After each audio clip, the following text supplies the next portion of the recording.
It's time for this week's Trader Chat on Star Sports TV, and it's Johnny Ward here, joined by Ed Dark, who's going to go through what Star Sports has to report from the last week or so and what's going to be hot over the next week in terms of the trading room. And of course, Ed, it was the start of the Premier League. It all began, and Liverpool backers got out of jail.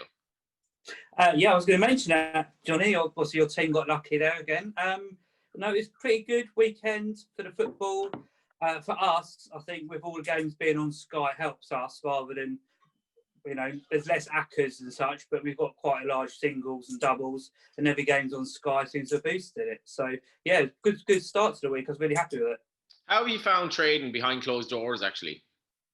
It's, to be honest, because obviously we're an online company, it hasn't really affected us that much. I was probably say we're probably taking as many bets as we were pre-lockdown, and yeah, sort of all systems go, really.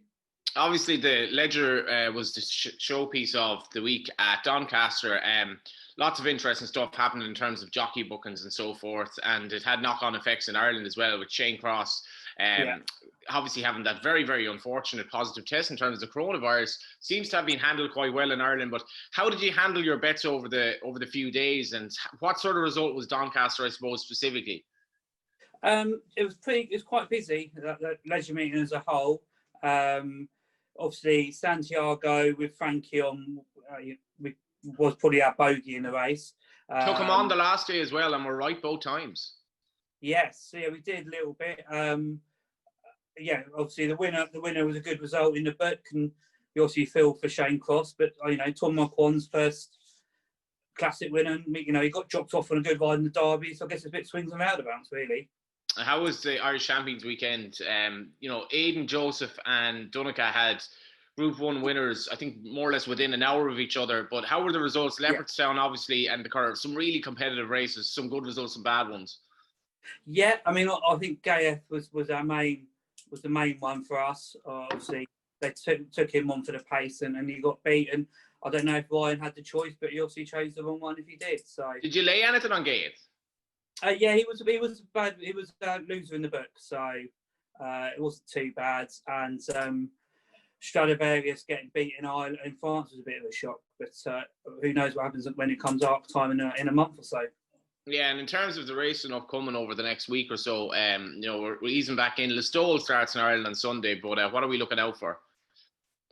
Well, over in the UK, we've got group action at Newbury.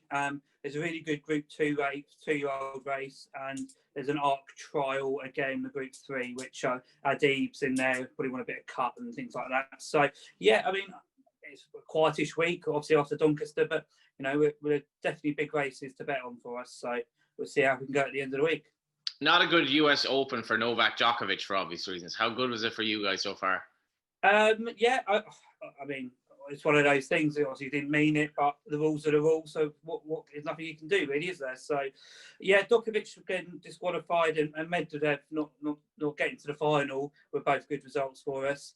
It was quite busy. It was quite a good time, really. Sort of like 4 o'clock in the afternoon to midnight. It was quite good times for us. It's busier than the Aussie Open with the times over there. So yeah, no, it's good. Quite happy with the business, and I guess we got a result in the end. So that's one for the good guys.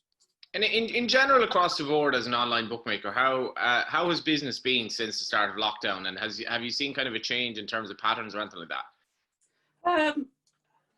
To be honest, not really. I think some people have been at home more. Certainly, when racing came back, it was the only sport that was on. We saw a lot of turnover on it, with ITV being on the TV. But now sort of the Premier League's back and everything else is back. It's probably back to the same sort of level we were pre-lockdown.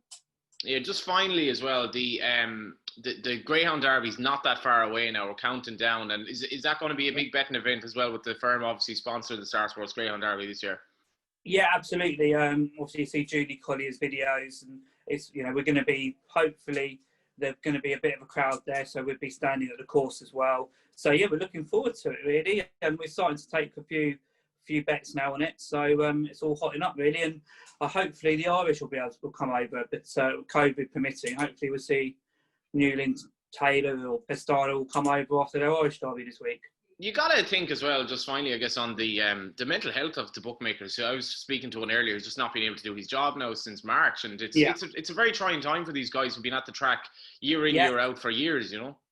No, it is. I know a few people that are all going to go to Doncaster. Obviously, that was off at the last minute. And, you know, a lot of them are having, you know, with no income coming in. So, you know, it is a worrying time. And hopefully the trials at Warwick and Newmarket next month will hopefully lead on to a crowd coming back, however limited it may be. So you can only really hope, really, that it will come back to where it was pre-lockdown.